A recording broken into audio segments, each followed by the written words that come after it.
Today on Extraordinary Explained, Liquid Solidification. Imagine turning your morning coffee into a hammer, or transforming ocean waves into walkable platforms beneath your feet. What if the difference between liquid and solid was just a thought away? That's the reality for those with the power of liquid solidification, and it's more game-changing than you might think.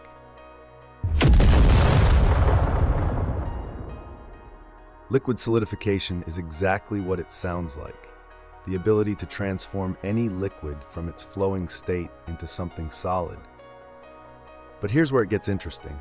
Unlike freezing, which changes the temperature, this power directly alters the molecular structure of the liquid, maintaining its original temperature while increasing its density and rigidity.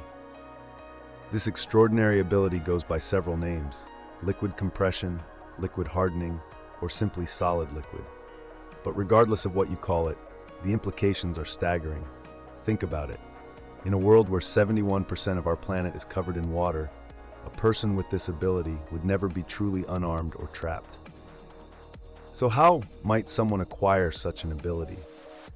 The most likely scenarios involve genetic mutations affecting how one's nervous system interacts with water molecules, or perhaps exposure to rare compounds that permanently alter one's bioelectric field.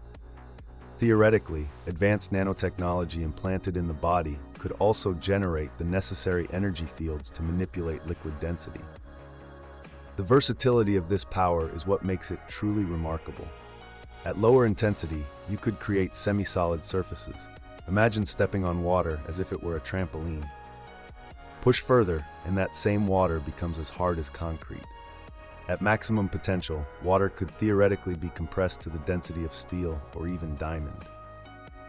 Let's talk practical applications. Need a bridge? Solidify a path across water. Threatened? Harden the water in your drinking bottle into a defensive weapon.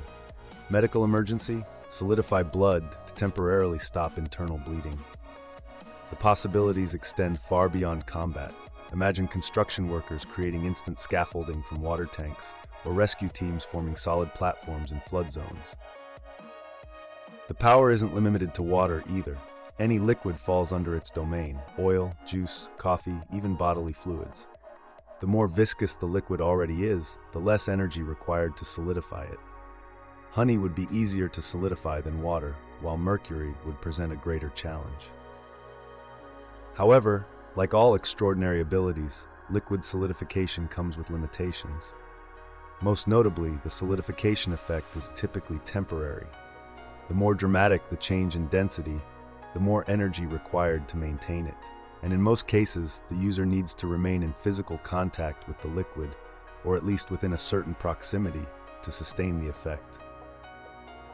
Now, how does this power compare to similar abilities? Unlike cryokinesis, which freezes liquids by removing heat, liquid solidification maintains the original temperature. And while it shares similarities with general matter manipulation, it's specialized for greater efficiency with liquids.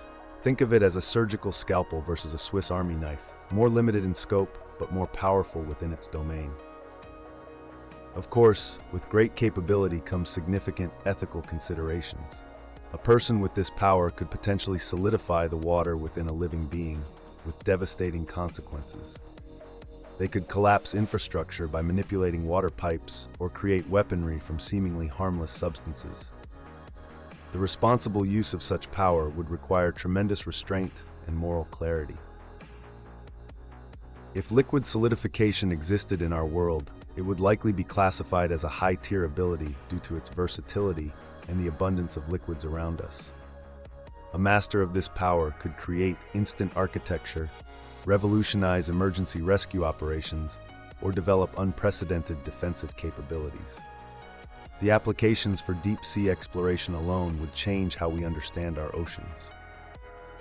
So, what would you do if you possessed liquid solidification? Would you use it for protection, for innovation, or perhaps something more ambitious? Would you publicly demonstrate your ability, or keep it hidden for strategic advantage? The moral questions are as fascinating as the power itself. If you liked this video and would want to see more, please like, share, and make sure to hit that bell icon so that YouTube knows that you want to see more.